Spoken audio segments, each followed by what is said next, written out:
First of all, I just want to introduce this book, the third edition of Rosary of Jewels, because during this retreat we will be practicing bits and pieces from this book, and so I think this book will be very useful, and not only in this retreat, but I think this will be used throughout the journey of our own practices, such as during the Padayatra, those of you who are going to join in Padayatra, and those of you who are going to come and come back or go back to your own places and then start to do some practices.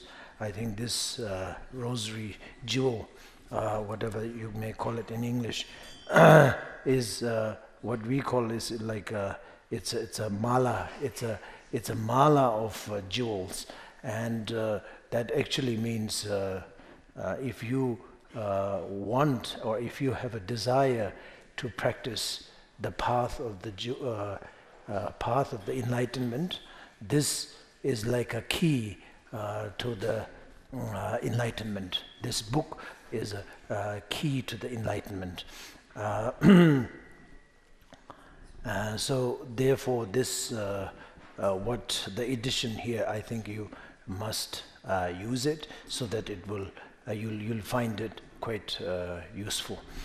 And so that's it. The first thing I've said. And the second thing is, of course, I want to welcome you to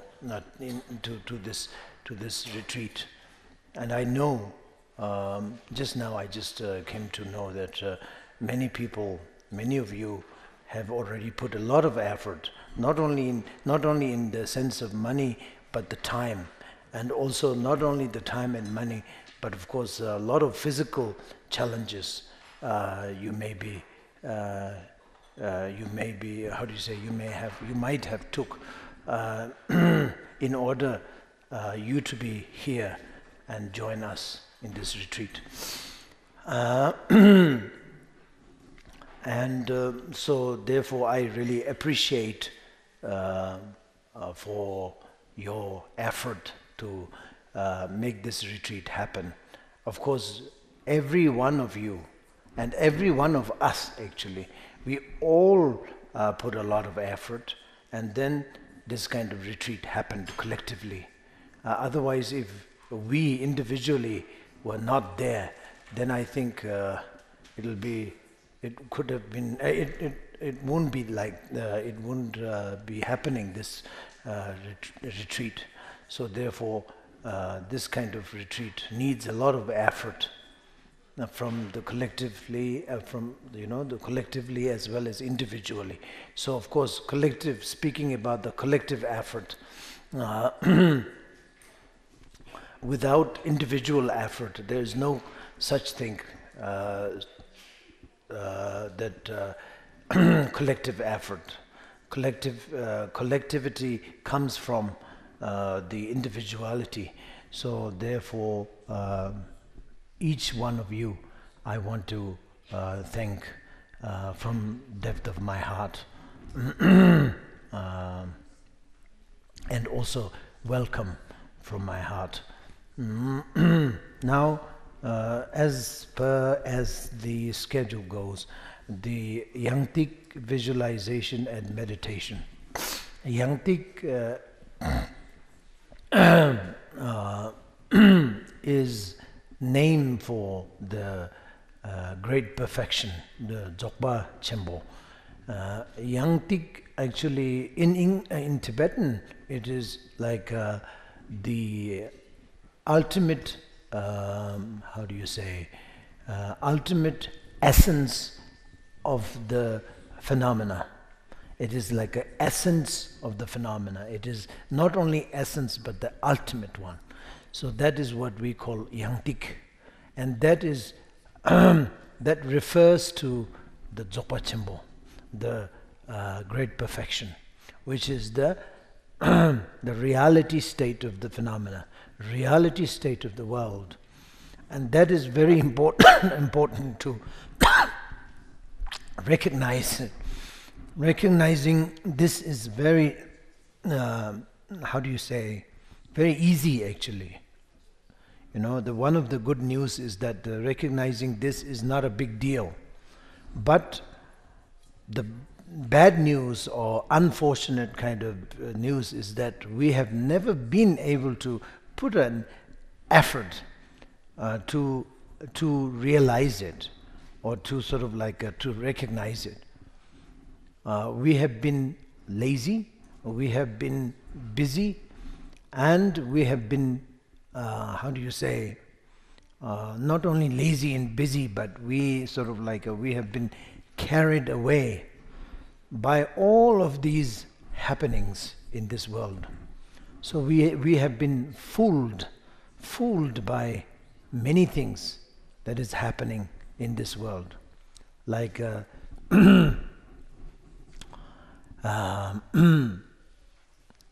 good things, bad things, sad things, happy things, and entire things that are happening in our world or in our life, all are unfortunately causing us the, how do you say, causing us the destruction. So this is what really we have been facing in terms of the problem. But in terms of good news, this Yangti, or the reality state of the phenomena, has been always there. It has always been there, and it's nothing that have to, how do you say, gain. You don't have to gain anything. You have it already, primordially. So therefore there is not much of difficulties when you think of it. It is nothing that you have to really gain something that it's not there. You have to create something that is not there. So that's the part of the so-called good news. I would call it good news, and it's a very fortunate. So therefore we, in a way you can call it like, for those people who are Buddhist, you can call it Buddhahood. The Buddhahood is not very far from us. Those people who may be believing in a God, then the God is not far from us. God is within yourself. And if you call it, if you prefer to call it realization, if you prefer to call it Dzogchen or Mahamudra, whatever you may call it, it is not far away. It is always there within yourself. Even you can say you are an enlightened person. You are an enlightened being. Not only enlightened being, but you are already enlightenment. Not only just enlightened being, but enlightened being means something like a being that who has been enlightened. But it is not like that. You yourself is enlightenment. So there is not, there is no doubt about it. So that's what I would say, I would call fortunate part of our life. Very fortunate part of our life. No matter what sort of life you are leading to or leading towards, you are the enlightenment.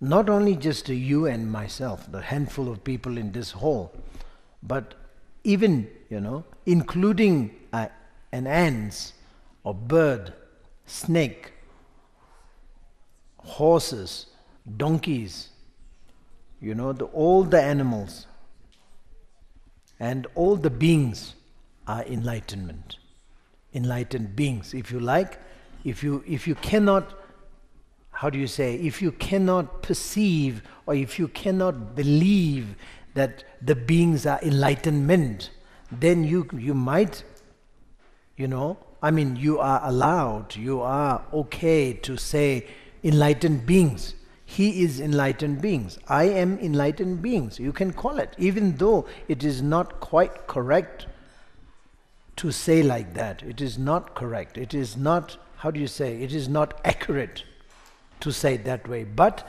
that is better way, just to make you feel little better, little easier to understand. You are enlightened beings. Oh, okay, then maybe I am enlightened beings.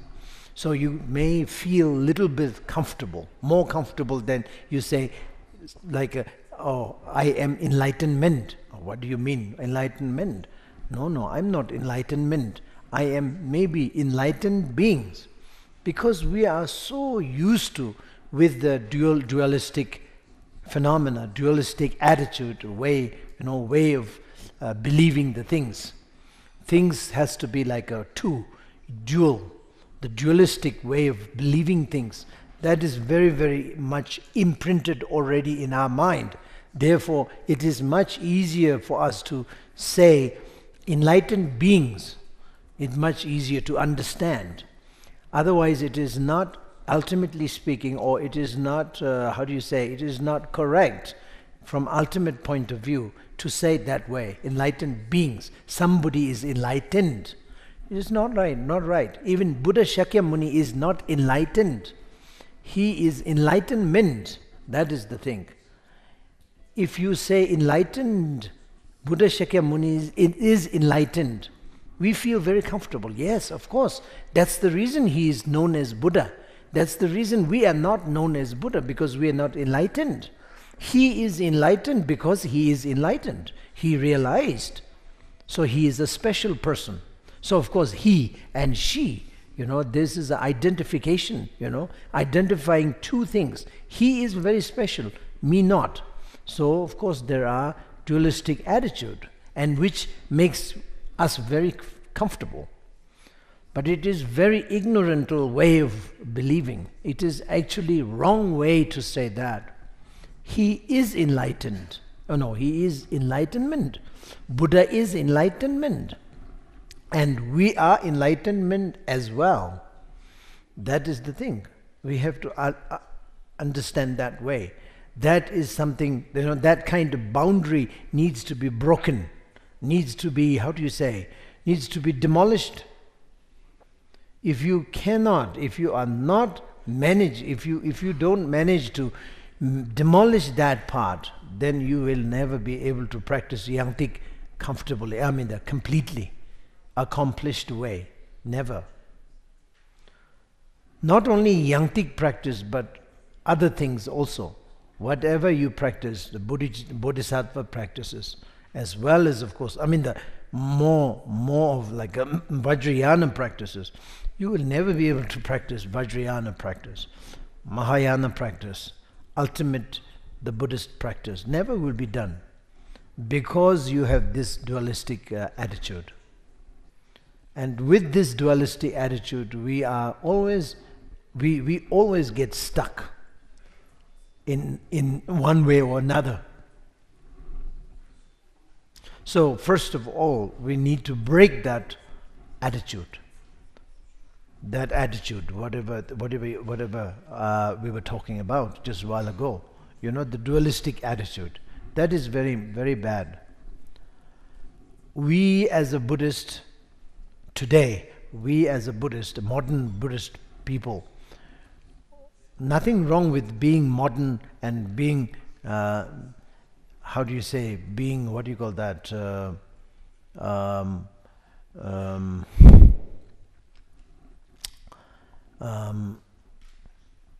being a bit of lazy, a bit of busy, doesn't matter. I never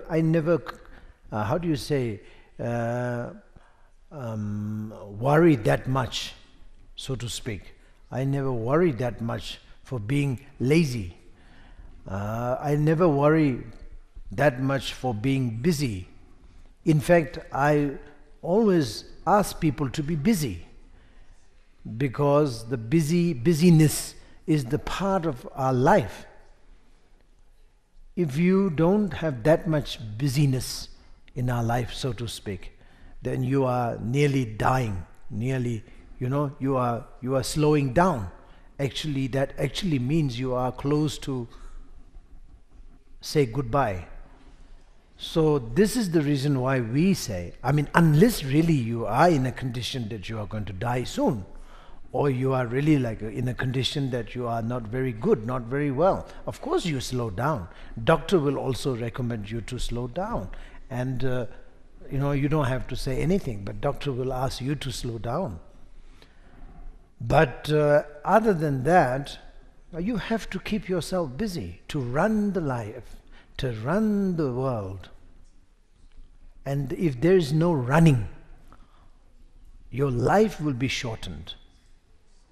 If there is no running, your prosperity will be dying, will be diminished, will be decreased.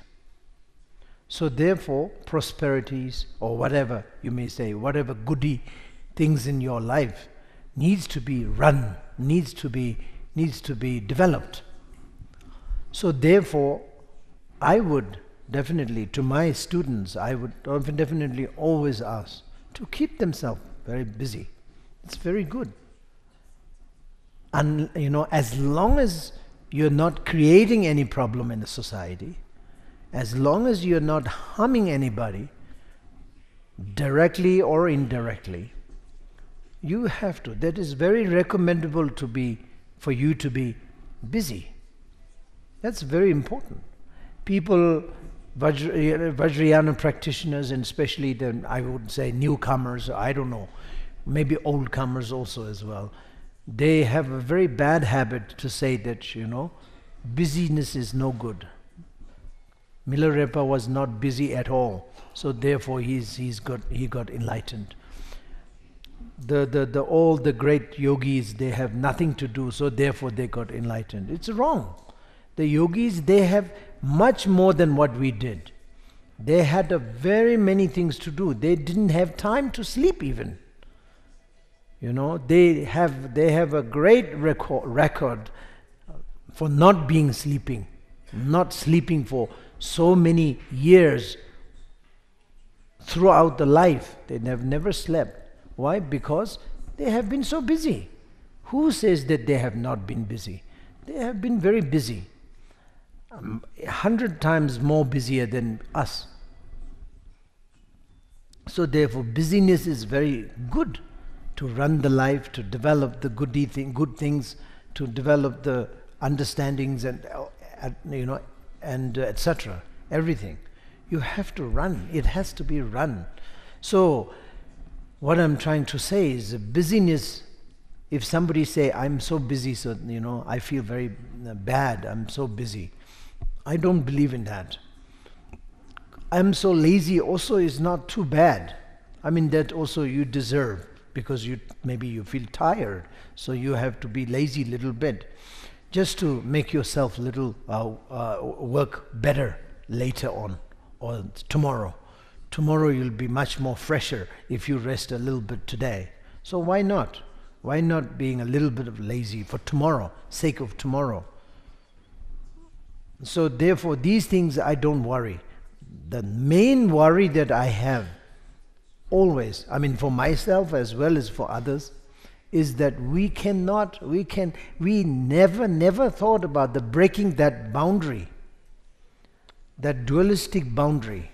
That is the worried thing that I have very much. No matter what kind of effort you put in your practice, how many hundreds of thousands of mantras you recite a day, how many hours of meditation, sitting meditation you are doing, how many books of recitations or reading texts you read, how many pages. That is not the first priority to talk about, because it doesn't help to break that boundary. Otherwise, if you do not touch that topic, if you don't approach to that topic, you will not be able to do it just by simply reading something, reciting something. You will not be able to break that boundary. That is the reason why you need a great master who teach you how to break that boundary.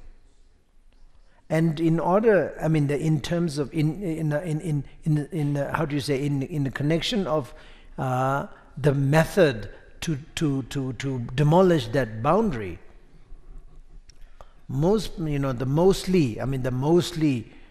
that, of course, there are some masters, they recommend you to recite many mantras so that hopefully you will break that boundary.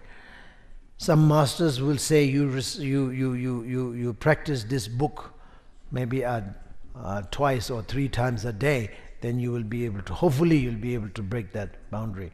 Yes, it's like different doctors has a different prescriptions, even though you have a same kind of sicknesses, but the 2 different doctors will give you 2 prescription. So of course it doesn't really matter. I don't mind, I don't care, but I mean, to my understanding, first of all you have to understand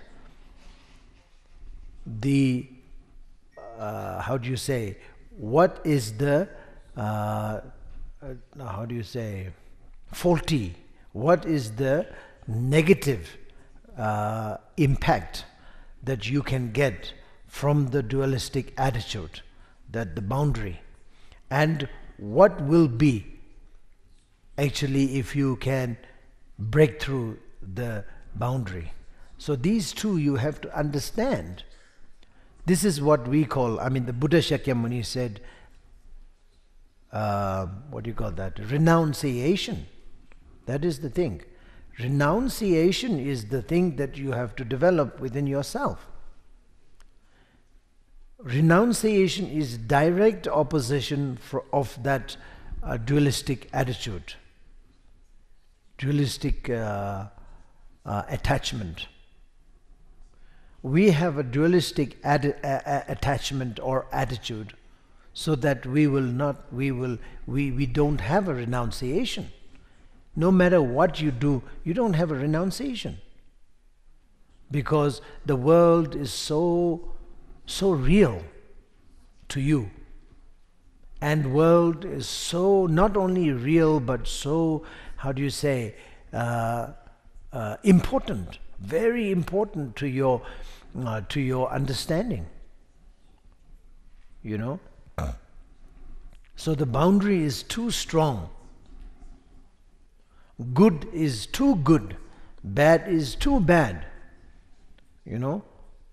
So these things, then these things makes us feel so, how do you say, so heavy, so to speak, so heavy.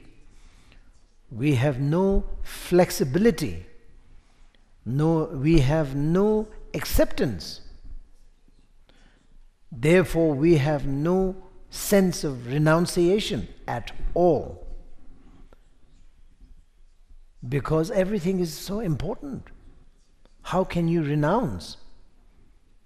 You know, I can't renounce from my computer, I can't renounce from my mobile, I can't renounce from my job, I can't renounce from my relationship, I can't renounce from my house, my flat, my car.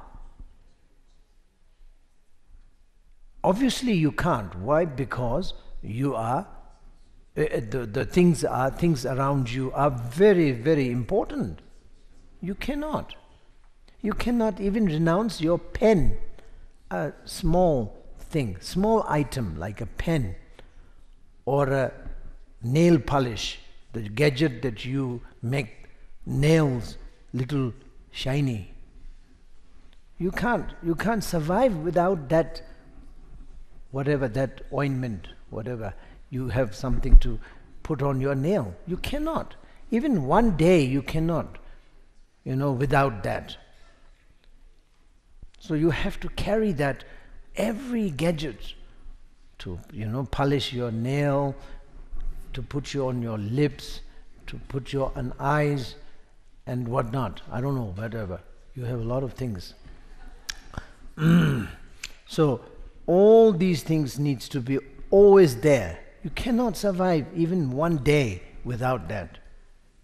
Why? Because each one of these things are very, very, very important. Unbelievably important. And unbelievably real. You know? So, therefore, renunciation will never be able to practice. Buddha Shakyamuni said, you got to renounce as to preparation for your further development. First of all, you have to renounce. This is why he's saying that. But now when it comes to the practice of renunciation, then now there's a lot of questions. How to renounce?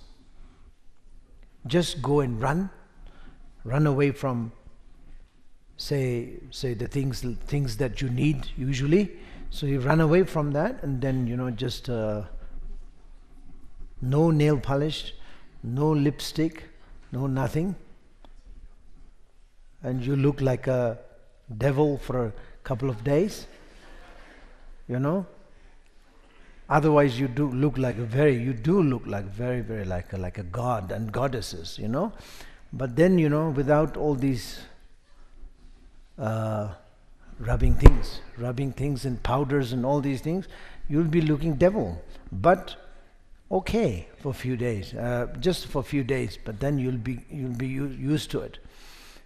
This is also one of the things that the Hinayana already said, that you have to renounce that way. You renounce that way means you have to run away from that. That is what we call Hinayana way of renouncing. And that is very good method though. And as I said, for a couple of days it is going to be a catastrophe, because your friends will be looking at you and say, wow, you look so bad. What happened? Don't come near to me. You may have a disease, you may have something bad, wrong thing, please don't come even closer to me. They may say that. You'll have that's going to be a big, quite a nuisance, I think. But everything, everything in this world can be, accepted. Can be, can be used to it. You can get used to it with anything in this world. So, of course, once you get used to it, once you realize that once you realize yourself, and you are monk, you are nun, you already renounced. That is what we call it, bhikshunis and bhikshu.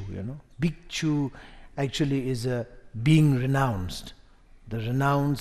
The being who is renounced, that's a bhikshu. So bhikshunis is for the female form. So that is the thing.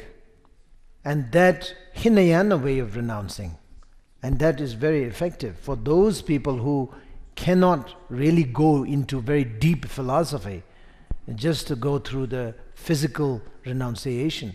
And hopefully that will give you the strength of the mental renunciation, which is definitely, the millions of bhikshu and bhikshunis, millions of Buddha Shakyamuni's disciples got enlightened and got, Buddhahood, attained Buddhahood through this kind of skillful method, the physical renunciation. And of course, why not? We try and find out what's all about, and see whether it works or not. I think it works. I tried many times. It works and it doesn't work. Sometimes it doesn't. Sometimes it works. It's like those things, in our life, ups and downs.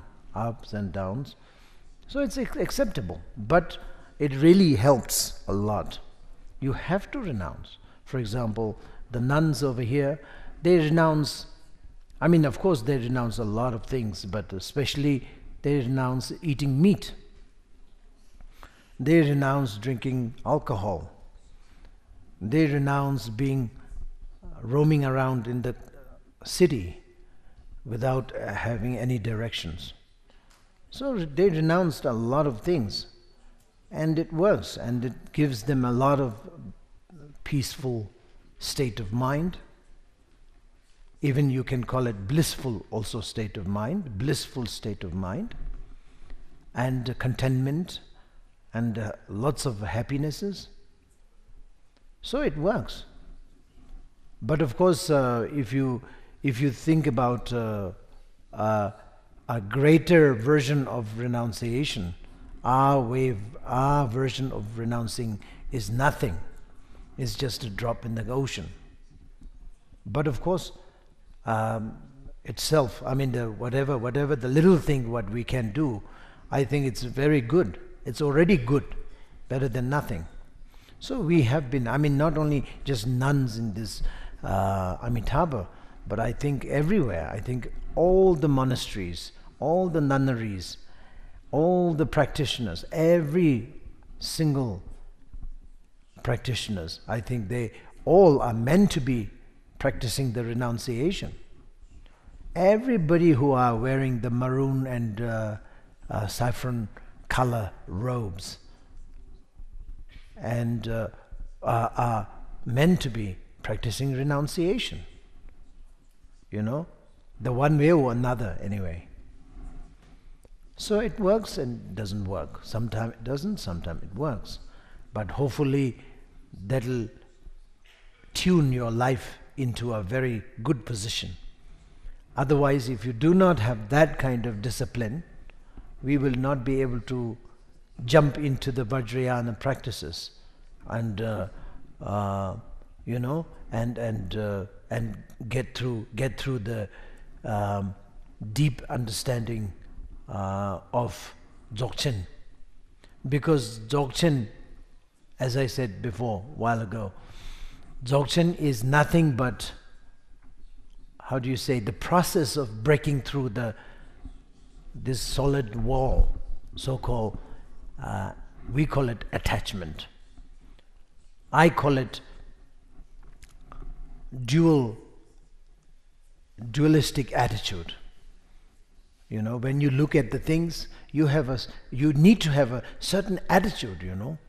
I mean, for example, you all look into all these fancy things in my on my table, and I have a attitude, my own attitude when I look at these things, because I know what is inside, what's for, and all these things. You will look at this, and you have a different another attitude. So we all have a different attitude when we look into the things. So of course, collectively speaking, we all have a kind of a same attitude, which is the dualistic attitude. That is what we call thick wall, very big wall that we have to break through. So Dzogpa Chenpo, when it comes to practice, that is a skillful method of breaking that attitude.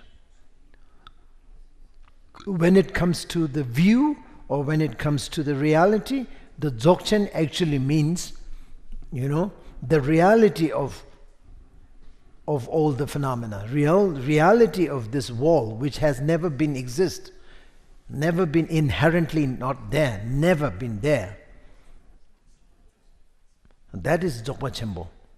Yet we all have that thick wall in front of us. So that is, I don't know what we call, but you know, you can call it unfortunate, that this never born thickness, the thick wall. Thick wall is there, yet never born, never have been there. So it's like a mystery, very sad. and very good fortunate, very, very fortunate, good news also, because it never been there. It has never been there.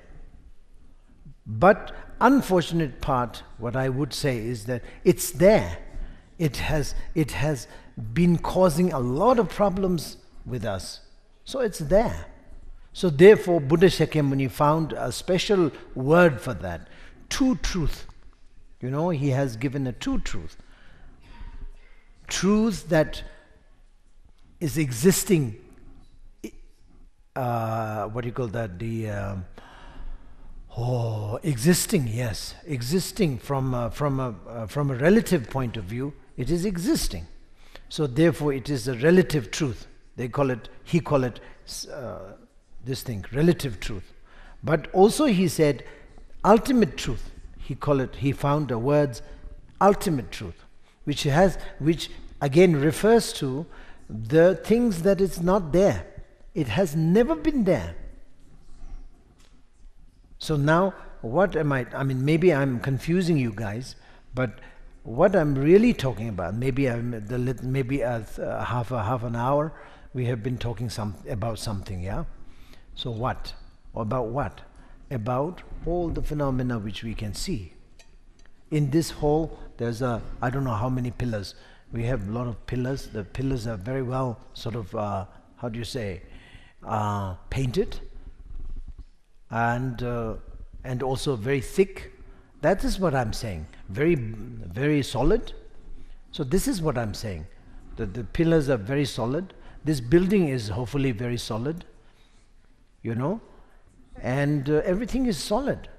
You all are very solid to me, and I am very solid to you guys. So this is what I'm saying. The thick wall, what I'm talking about, is mainly we are talking about what we can see. That's the thing. Of course, from academic point of view, you can go a little bit deeper and a little more confusing. You can swim into the confusing water. I don't like to go through all these things because I'm not a very academic, and also I'm not really interested in, and especially I'm not, how do you say, I'm not interested in dragging you guys into the academic way of thinking, because it wastes a lot of time, a lot of effort. If you go through all these academic way, all these intellectual things, you will never reach to the point. Or you will reach to the point, but it takes ages. You'll be by then 80 years old, 90 years old, if you are still there, luckily. But I don't know. These days we can't really predict, you know, when we are going to go to the graveyard. Soon, most probably. So therefore we need to really go direct. That is more effective than, you know, dragging each other in the name of, you know, master and student and all these things. Read that text, this text and this and that. Main point is Dzogpa Chenpo. Main point is the Mahamudra. Main point is the thing that we can see. That's all. They're making so much of colorful, so many roads, so many alleys, so many, you know, of exit and all these things. Very, very complicated and very, how do you say, very colorful and very attractive in a way. But in another way, it is very confusing. And there are many people who likes this. So of course, if they prefer that way, go ahead. There's no objection on that. But my style is, and Milarepa's style is, that why don't you go directly and cut through it and then get it finished. Your business is finished. There's nothing much to do. Why you are fooling yourself? Why you are talking a lot of things? And why you are not only fooling yourself, but you are fooling your other people also. By showing them academic way, by showing them all. Maybe it's a good that, you know, if you have a lot of time, a lot of days, a lot of, how do you say, yeah, a lot of spare times, then you can just think and read and and argue and and then of course if you have somebody, if you are lucky enough, you'll have somebody so-called Dharma friend who want to argue with you, and then you can argue with him or her and then have fun.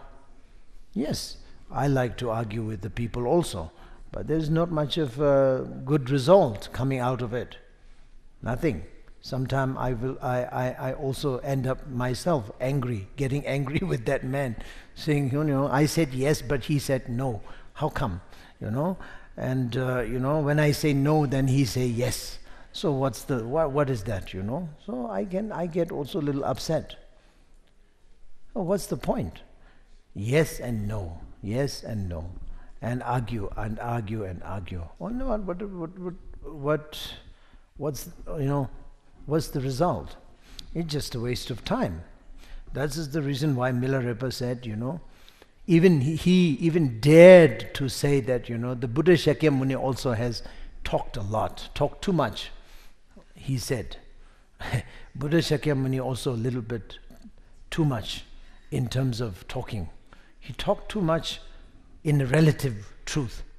So therefore, many people cannot get out of the relative truth into the ultimate truth. He sounded as if he is complaining the Buddha Shakyamuni. I think it's a little bit of joke. He wants to sort of like a little bit of sense of humor by saying that. But literally speaking, what he wants to say is that, we all as a practitioner, we have to get to the ultimate truth directly, without being zigzagging yourself. That is very, very important, I think. Of course, the Buddha Shakyamuni needs to talk a lot about this thing. Why? Because he has millions of followers. And millions of followers has millions of different attitude, different beliefs, different comfort, different the motive. So therefore different people needs different sort of idea. For example, the patient, the client, if you have a patient, if you are a doctor, you have to give lots of different medicines, because the different clients or different patient has a different sicknesses. So different medicines he has to give. Of course, if people are lucky, then of course they all have to be like a Milarepa, but they are not. So therefore, Buddha Shakyamuni has to give a lot of different teachings. Lot of different things, different teachings. And these different teachings sometimes, they are contradictory among themselves also. They're very contradictory. They are, so therefore, it's like too much of confusing, too much of that, too much of this, Also, that is also one of the reasons why the Buddhist is a very, very confusing religion anyway, if you like. That is the reason why I think, I don't know, but I think these days Buddhist population in this world are getting lesser and lesser and lesser. And the religions like Muslim, Islamic religion, and maybe even Christianity, I don't know, but the Islamic definitely is very, very now getting popular. Why? Because it's not confusing. It's just only one, that's it. If you like it or not, you just force yourself to be like that, to believe in that. That's it, and there's no second thought. So it's a very simple. So people likes it, I guess. So therefore everybody I don't know, if you how do you say, search, or if you do a little bit of research on these kind of things, in this world, which religion is most sort of how do you say, popular in this world? I think the Islamic religion is the most popular. I don't know, maybe I'm wrong, but it's because I think it's a very simple. It's one, that's it. And then they force you. They force you to get in, and that's it. And then the God will accept you. When you die, the God will take you to the, maybe above the moon or sun or I don't know wherever. And they will, the many virgin angels will welcome you and make you happy forever. Well, that's it. Full stop. So of course many people believes in that, and then that's it. There's no zigzag, nothing. You just go ahead. Very simple. But the Buddhism is not like that. It's a very confusing. It says a lot of different things, and it has a lot of different things to practice, and it has a lot of different way of approaching, and which one is best for you, you don't know. Many of my students also, they say, I have been practicing Buddhist teaching for many years, but I don't think I have found the real one. So which one is the real one? Please tell me which idam deity is the real one that I need to practice. Which dakini is good for me? Which guru is good for me? Which meditation is good? And heaps of them are there. I don't know which one is best for me. So after 20 years of being Buddhist, again, still you are confused. You don't even know whether you are really doing the Buddhist practice or not, whether you are really Buddhist or not. You don't know. So it's a very confusing. So of course it's I sound as if I'm a little bit of like a complaining, but actually it is true. It is the fact that it really is confusing. But the good part is that the Buddhist or the Buddhist teaching is designed for millions of people. And the Buddhist people, like Buddhist followers like us, we should have no concept, no fixed concept. That is the thing. We have to be, first of all, we have to really try our best to be flexible. The flexibility is really the attitude that we have to build in to start with. This is one of the reasons I say, please don't be fanatic. I always say, don't be fanatic. Don't say bad things to others' way of doing. Even if they do something nasty, leave it. Doesn't matter. You mind your business. They have their own way of doing it. Don't criticize. Don't fight. Don't disagree. Just leave it there. If you don't feel comfortable, doesn't matter. You have to open yourself. And you have to do your way, your comfortable way. Don't be so nosy. You don't have to, because that is the nature of the Buddhism, nature of the Buddhist teaching. There are many followers of the Buddhist teaching. They are vegetarian, for example. Many of the Buddhist followers are non-vegetarian.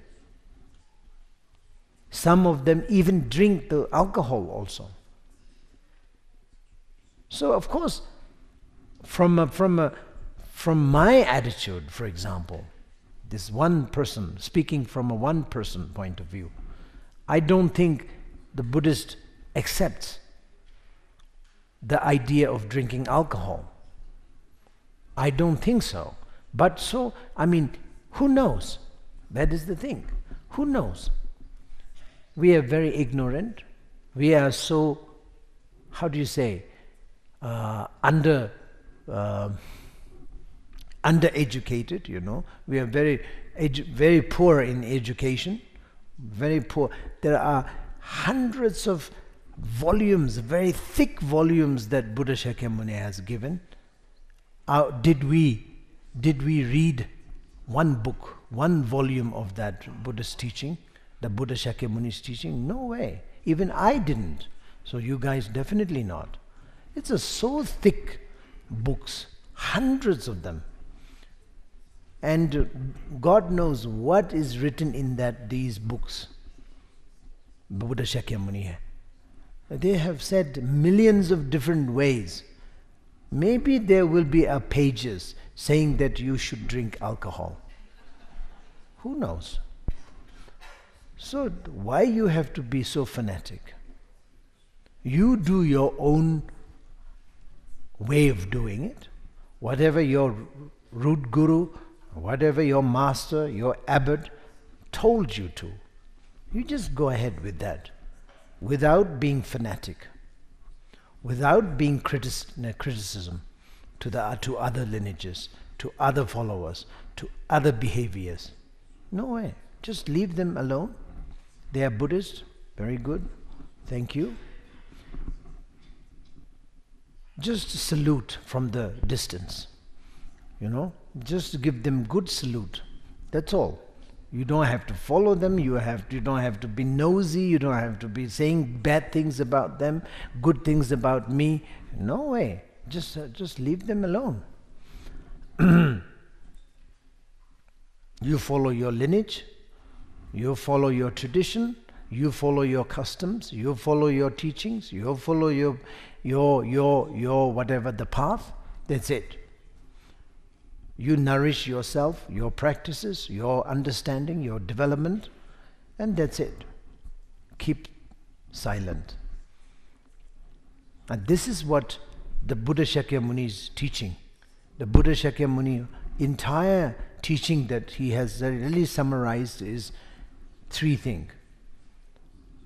Don't talk too much about others, they say. He say, and investigate yourself.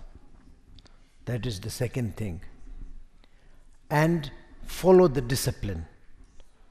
Third thing. So these 3 are the most important, he say. The discipline is very, very important. Overall. That's all. What we call shila in the Sanskrit, it is a discipline, I think, in English. I don't know what they call it in English, but it is like a form of a discipline. And whatever the discipline that Buddha has given, the Guru has given it to you, or the Master has given it to you, that you have to follow very, very, very correctly, very nicely. Almost a fanatic way. Almost a fanatic. Without being fanatic, but you have to be. For example, you don't eat dinner. Your guru said, or your tradition says, do not eat dinner. After lunch, no dinner. Okay, don't eat dinner. Whatever the condition may be, you don't eat dinner. So that is disciplined. You cannot say, I'm a Buddhist. I can have a dinner. I can do whatever I want, because the Buddhist is very flexible. No. That is the reason why Buddha Shakyamuni said 3 things. You have to be disciplined. That's it. But don't talk about others. Means don't criticize for those people who are eating dinner, for example. Because of you being a vegetarian, criticizing others who are eating, who are non-vegetarian. No, it's not good. They are non-vegetarian, doesn't matter. They have their own way. They have to take care of themselves. What to do? I am vegetarian. And that is the discipline. That I am going to be vegetarian for this and that period of time. Now it is a discipline. So it's very important to have a discipline. There are many people, like, for example, in Himalaya, and maybe the Tibetan, I think, unfortunately speaking, the Tibetan Buddhist people, most of the Tibetan Buddhist people, of course the Chinese Buddhist people, maybe secretly they may be doing something wrong behind the curtains, but in front, Chinese Buddhist people are good. Good means, I don't know, good or bad, I don't know, but they are very disciplined in terms of vegetarian, for example. In terms of the monks not drinking alcohol, of course, very good. There are many maybe doing behind the curtain, but in the front, nobody, no one, which is good anyway. I mean, I would say. But unfortunately, Tibetans, in the Himalaya regions, in Tibetans, Buddhism, they eat anything, whatever it is there, you know. They drink anything, whatever it is there available to drink, for example. This is happening here. Especially I'm talking about the Buddhist community. Maybe there are many nuns and monks, maybe they are having a little bit of discipline. But the Buddhist community, lay community, they think, you know, we have no restrictions. They eat yak meat, they eat pork, they eat chicken, they eat fish, they eat everything. I don't think they eat horses, but maybe they will eat if you cook very nicely and offer it to them. Definitely they will have it, you know. But of course they don't have a habit of eating horses. Swiss people, they eat horses. And I think Vietnamese maybe they eat, because Vietnamese and all these region Chinese, many Chinese also, they eat everything except table. So Tibetans also almost same. They will eat, maybe not very happily, but they unhappily they will eat it. No discipline, no sense of disciplines, which is very sad, actually. Especially when we live nowadays, the world is so small. We almost live together. Everybody is living together. You know, the Christianities, every religious followers, they are living together. And we can see how bad and how sad and how sort of like not following the Buddha's teaching. Very sad, anyway. When we see these things, very sad. So, but why they are doing this is because they misunderstood the teachings of Lord Buddha. When we say, I also said just a while ago, I said flexibility is the very important attitude. So when we say flexibility, the community, the Buddhist community thinks, oh, see, he's saying flexibility. You can eat everything. The flexibility means you eat everything, drink everything, do everything whatever you want. Don't be so restricted. Be flexible. So this is a great misunderstanding. They misunderstand fully the teachings of Lord Buddha. So therefore, it has been like this, misunderstood, for generations, maybe more than 1,000 years. It has been like this. So therefore, even in the Himalaya regions, I also saw people saying and hearing that I heard also people saying that, why not? Why can't we drink alcohol? We are not Muslim. We are Buddhist, so we can drink. If you are Muslim, yes, you can't drink, but we Buddhist, we can drink. We are Buddhist, therefore we can eat pork. If you are Muslim, yes, you cannot eat pork. But you are not Buddha, you are not Muslim, are you? So, come on, go ahead, enjoy the pork, enjoy eating pigs, you know. So this is what people saying that. I heard that from by myself. So this is the attitude. It's 100% misunderstood.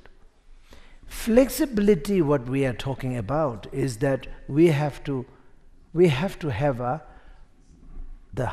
the openness of heart towards to the world.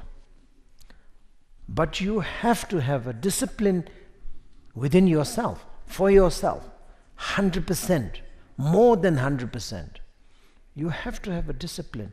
Without discipline, you can never get anywhere.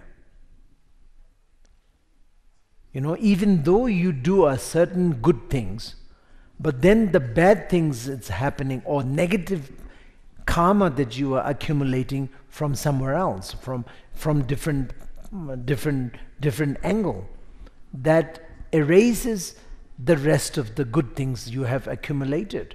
So it is like it's a kind of a waste of time, waste of effort. Whatever you do good things will be erased tomorrow because you have been eating wrongly, the drinking wrongly, doing wrongly, thinking wrongly, because you don't have discipline, because of the flexibility that your guru said about. So therefore you sometimes you can even sound as if you are very proud of yourself being not disciplined, not flexible. Being flexible. I'm being flexible because see, I'm Buddhist. I'm good Buddhist. No discipline, no restriction, no complaint, nothing. You just eat everything, do everything. So see, look at me. I'm very Buddhist. I'm being very good Buddhist. So this is almost like a spreading, like a sicknesses, disease. It's like a spreading a disease in the Buddhist society. So one has to really be very, very careful. So these three are very important. Not talking, not talking too much. Talking. Therefore, Buddha Shakyamuni said, "Ngani nyepa kungu tsawate ngan tunum kundu damracha." That actually means the speech. Generally speaking, the speech is the root of the fault. Root of the fault means the source of the negativities. So therefore, most of the time you need to, how do you say, keep silent. This is what he said, and it's true. Talking too much is no good, because it will sooner or later lead you to talk something nonsense about others. So therefore, and that also, not only talking something negative for others, but then it leads you to thinking about the negative part of the. So the thinking negative about others actually makes you more negative, that's all. You're not making people more negative, even though you think that I am making people more negative because of I'm talking negative. So he's hoping that I will be able to make him worse. But he's maybe not getting the worse that much, but you are getting the worse.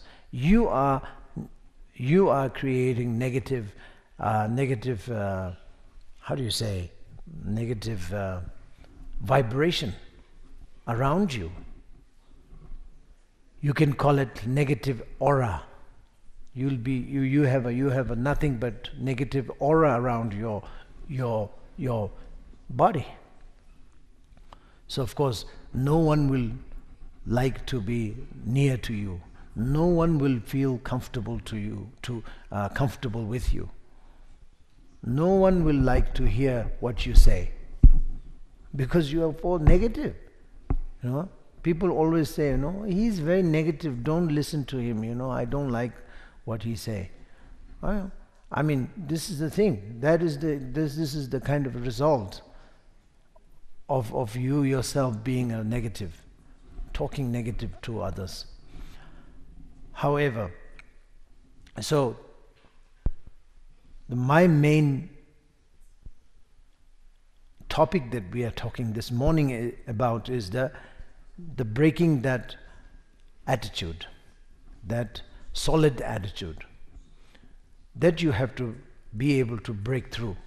And now, how do you break?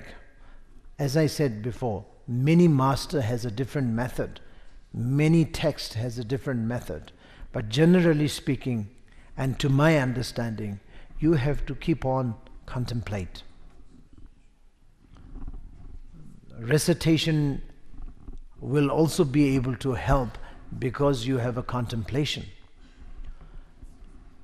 yogas and exercise and all these, playing cymbals and, and musics and chanting, singing songs, all these things will help if you have a contemplation, the skill of contemplating.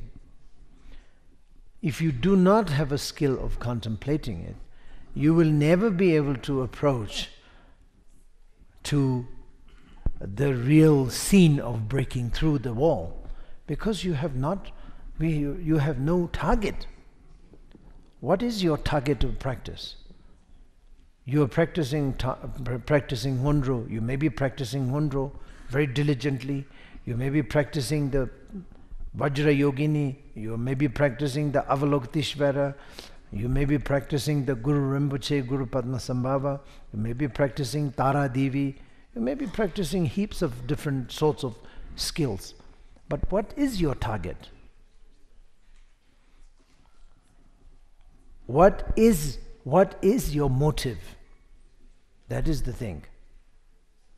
Most of us are just a copycat, very much the copycat. Somebody is doing something there. I might do that too. It looks quite nice. It looks quite positive. It looks quite promising. Why not me? It looks I am a little bit like a left out. So now I should get into the scene, because I'm a Buddhist. And am I not? I'm a Buddhist. My father is Buddhist, my mother is Buddhist. I love Buddhism.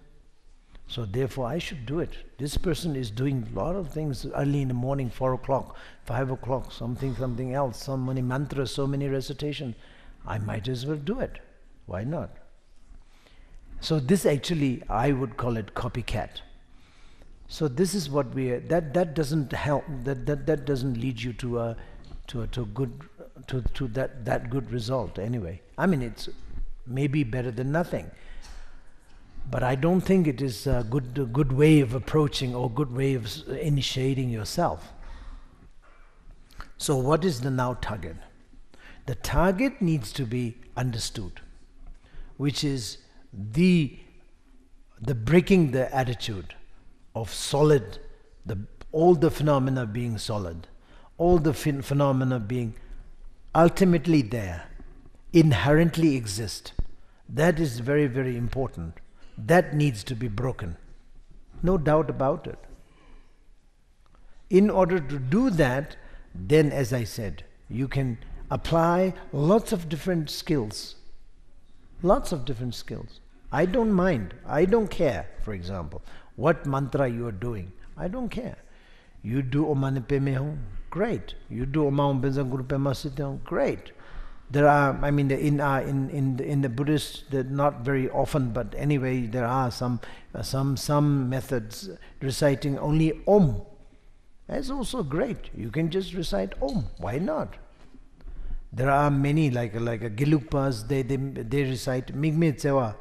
Okay, go ahead. Very good. It's a recitation of supplication to Je Tsongkhapa, and they recite hundreds of millions of them, and it's okay. Go ahead. Whatever you do, it's okay. And there are many people who are reciting and who are practicing Beza Guru Padma Siddhi whole life. Go ahead. Very nice. Great. There's nothing wrong with it. And as long as you have a skill of contemplating it. Contemplating what? Contemplating all these phenomena which you can see. You don't have to look for something else. That is the very, very important part. We generally have a kind of a misunderstanding and kind of an understanding that makes you looking for something else. You know? Beside these things what we can see, you look for something else. And that is a great mistake, great misunderstanding, great misleading. You look for what? You're not looking for anything. If you are Muslim, if you are Islamic, yes, you look for God, the Muhammad, the Allah, somewhere up in the sky. Unfortunately, you can't see, but He's there with the angels, and you have to look for it. And maybe in this life also you can see it. If not, next life, the minute you die, you will be welcomed by those angels and Allah. So you have to research, search for that. You have to look for it. But here, as a Buddhist practitioner, what are we looking for? We're not looking for anything. What we can see here, as you know, unless you are really blind, then maybe you cannot see, but you can have a vision, I think, and you can touch. You have a feeling of touch. You have a ear. You can hear. So all these things are included, even if you are blind. But if you are not blind, you can see many things. You can hear as well. So all these phenomena, very solid, as if it is very, very solid and inherently exist. But you have to contemplate. When you see them, you have to contemplate. You have to, digest it. Food has given, but you have to digest it. If you not have the skill or the energy of the digestion, then you get sick. So in order not to get sick, you have to digest all these things. So how do you digest?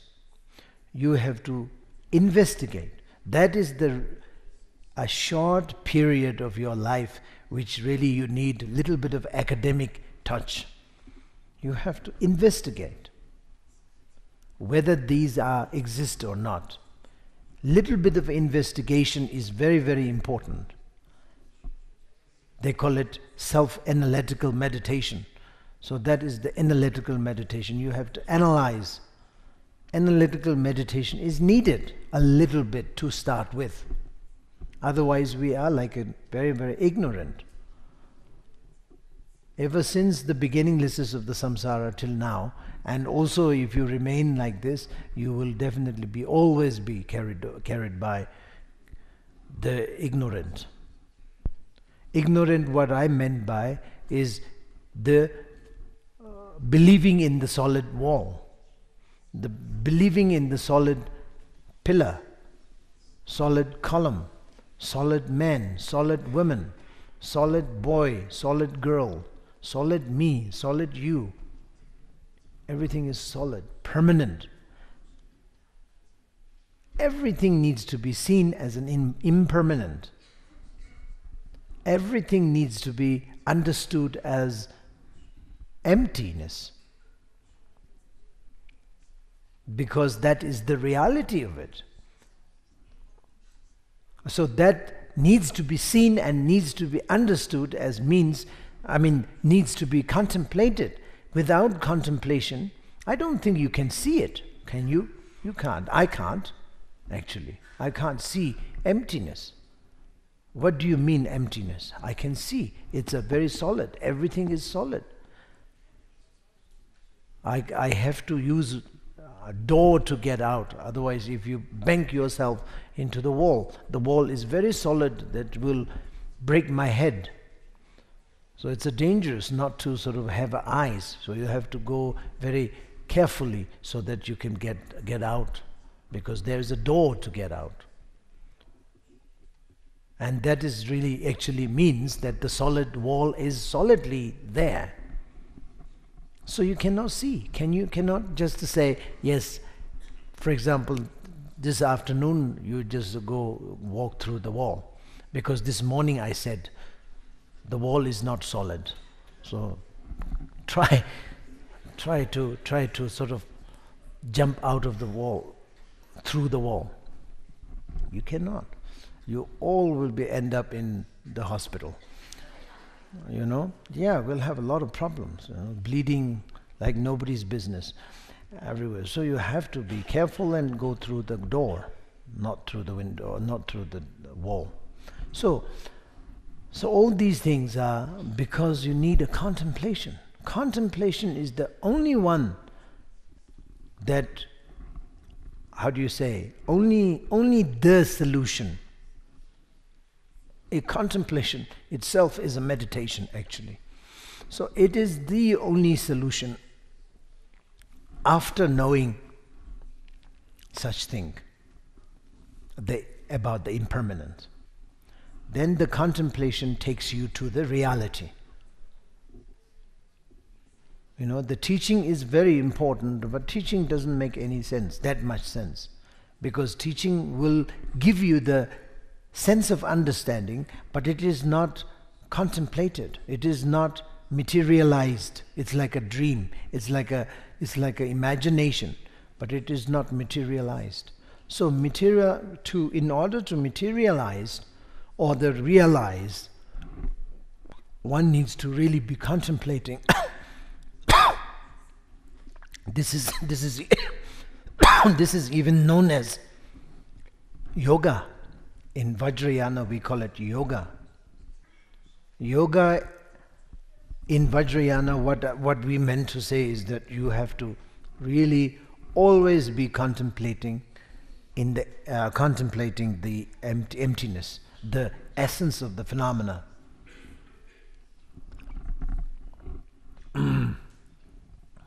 So that is very important analytical meditation, analytical. So now you can go back what you are, who you are, and what kind of practice you are doing. I know you guys over here, whoever came in this retreat, you guys I think have been practicing a lot, but you just now go back to yourself and what have you been doing? Now you can think of it.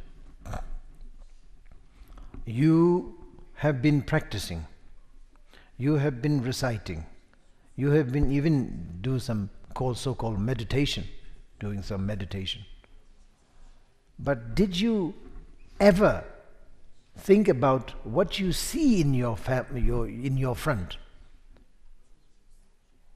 The wall, the people, the mountains, the houses, the car, the road. Did you ever take in a little bit of chance or a little bit of opportunity to contemplate on it and say whether that exist or not, whether these things exist or not? I think we hardly have thought about. So this is the main thing that causes our delay in terms of achievement. That is the main thing. There are many other obstacles such as bad luck. Bad luck is the wrong words or wrong terminology that we use, but anyway, it's like a negative accumulation, negative accumulations, so-called bad karma, negative karma. Lots of negative karmas are there. But there are many students and like myself, we always complain on something. Oh, I have a bad karma. So that means you complain to the bad karma. I have a bad karma. I have a bad habit. I have this, I have this. Yes, you have a bad habit. You have a bad karma. You have everything. Yes, you are very bad. Anyway, so what? If you don't contemplate it, you are very bad. You know, so am I. So everybody is very bad. You know, what does it do? Negative thought brings you into more negative realm. But that is not right. You have to find a solution to get out of it. And how do you do it? There's only one method, that is the contemplation. You have to contemplate. You have to think and think and think. And then you will find the meaning of emptiness, the meaning of ultimate truth. Buddha Shakyamuni said, you know, what Buddha Shakyamuni said is ultimate truth. What is ultimate truth? Is not something that you have to find from somewhere else, miles away. Then you will find the ultimate truth. No, ultimate truth is within the pillar. within the column, within ourselves, within the friend, within the insect. Ultimate truth is there. And it's 100% there. It is not something like a foggy, or it's a kind of a hazy thing. No, it is 100% clearly there.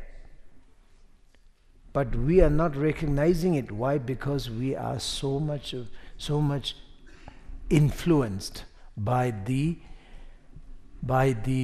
wrong attitude, imprinted, very much imprinted. Not only influenced, but it's really imprinted. So therefore we cannot see it. But now, after this retreat, these few days of retreat, now you have to start your life freshly through contemplating it. At least you ask questions. At least. Whether these are things are, yes, Buddha said, my Guru said, it does not exist. But whether that is really in our practice or not, the reality is or not, you just have to check. That is the reason why I always feel very comfortable with the scientific way of approaching also. Because scientists, they don't have a devotion. I don't think so. They don't have a devotion. They don't have a Mahamudra attitude, Mahamudra way of believing, Dzogpa Chenpo way of believing. I don't think so. They don't have any attitude of these religious because when they say religious or religion, they feel a little far away. They feel a little scared. And their way of approaching or their way of investigating is to find the reality. This comes after that comes after this, and this goes like a triangle. How does it work? So that's what they believe. And what they really investigate, after what they get is they get more or less back to circle. That actually means the circle of impermanent. Even though they may not call it impermanent, they may not call it shunyata, the emptiness, but they will automatically get back to the shunyata. This is what I found out from their books, lately sort of printed and published books. They have found out some sort of a shunyata already, because that is the reality. And they know that the reality, what we see, is not reality. That is for sure now. Even though they are scientists, they are nothing. They just are scientists. They are nothing. They are not believer at all. But now they are finding out that there is a something else. That the reality is not the reality that we think about. That is, they find out. So, of course, I feel quite comfortable with them. Why? Because of that reality. And sometimes I think, when I was in Switzerland this time, I went to a meeting in now I've forgotten. Anyway, the scientists, many scientists, people, we had a good meeting. We had a long chit-chat. And CERN, they called it CERN. I had a very good meeting with them, and I told them that the Buddha Shakyamuni is really one of the first scientists in this world, I think, because it's now more than 2,500 or 600 years ago. He has already seen scientific way of approaching the world. Whereas other religion, the head of the other religion, they never, I wouldn't say they never, but they hardly mentioned about the way that the Buddha Shakyamuni pointed out to us. So whatever the Buddha Shakyamuni said is, I think, very scientific. This is what I found out and I shared with them. So of course they were very moved, and they were very much moved, and not only moved, but they are really agreeing with that. And so what I'm trying to say is that, I mean, I'm not here. I'm not really promoting the science or anything like that.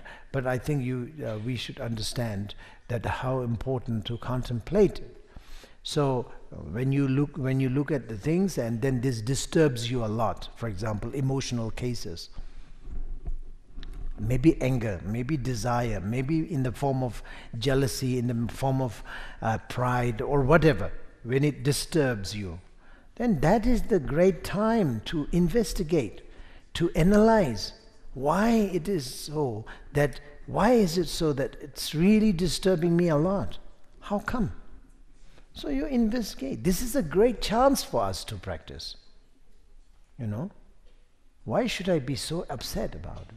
Why should I be so excited about it? Almost getting into a kind of a trouble of getting heart attack. I'm so excited. No, why? I can't sleep, you know. I'm so excited, I can't sleep. Why? You know, all these things are very, very much the cases that you really have to investigate and find out. That is the teaching. That is really the universal teaching is really given. It's inside there. Silent teaching. Silent teaching. Maybe it has no language. It has nothing. That is a universal language. It has no language of certain nation. No English, no French, no German, no Chinese, but universal. So that is very, very important. Especially, as I say, especially when you get disturbed. That is the great chance for you to grab it. And they say, why? Not only just to relieve your anger and back to happiness. Yes, okay, that was also temporary relief. It's like a drug. It helps. But that's not the goal that you are looking for. You're looking for the ultimate state of the phenomena, the shunyata, the reality, the Yangti. You know, that is the thing. If you are looking for that, you have to know what is really the great chance to grab. You shouldn't miss it. We always miss the great chance. We always miss the great chance. When we are excited, when we are so happy, we will be like a intoxicant and finished. When we are not happy, when we are disappointed, we will be dead, almost dead. Cry, bang the head on the wall, and then of course, worst comes to worst, of course, you just have to commit suicide. Many suicidal cases are happening because they can't take it, because there's no contemplation, no second thought. Just that's it. The things that I'm looking for is not working and finished. I'm going to kill myself. That's it. That's the end of it. So because of that, the suiciding cases are getting a little more and more. Even in Nepal also, now getting more and more. Even in Ladakh, Lahore, these remoted, very beautiful areas also, they have now many committing suiciding cases are coming up. Because of this lack of this investigating skill. So you have to take your time to investigate, especially when you come to the emotional cases. Then you have to go through it. You shouldn't let the emotions to drive you away from the nature, drive you away from the how do you say, from the basic emptiness. You know, we are nothing but emptiness. That's a very you have to understand. This is the reason why at the beginning of this teaching I said we are enlightenment. We are Buddha. We are Buddha. No doubt about it. We all are Buddha. That is what the Vajrayana introduces. And we have to understand that. We have to at least believe temporarily. We have to believe in it. And not only just believing. Believing is one thing, but the other thing is, the most important is, after believing in it, then you have to investigate it. Don't just leave it, on the state of the believing. If you believe in it, and then that is like any other religion, They believe. Muslim believes the God is there. Maybe the Christian also believes the God is there. Hindu always believes in the God is there. God is up there. So that is belief. Belief is the religion. But we, as a Buddhist, we don't identify ourselves as a religion. We identify ourselves as a process of development of one's own life. That is the thing. So, yes, belief is one thing that you need to start with, but then you have to investigate it. You have to contemplating it. That is the thing.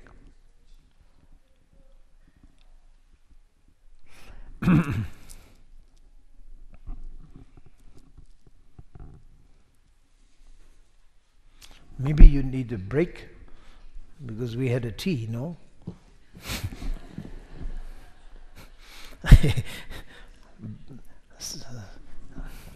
Some of the people doesn't have that big bladder, so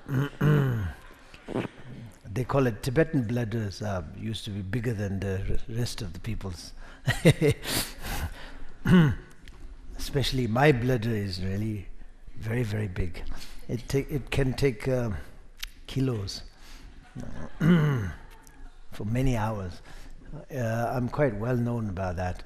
Anyway, so therefore I have to be careful. Just have a short break, and then afterwards I think we'll come back. Maybe a 15 to 20 minutes break. Thank you.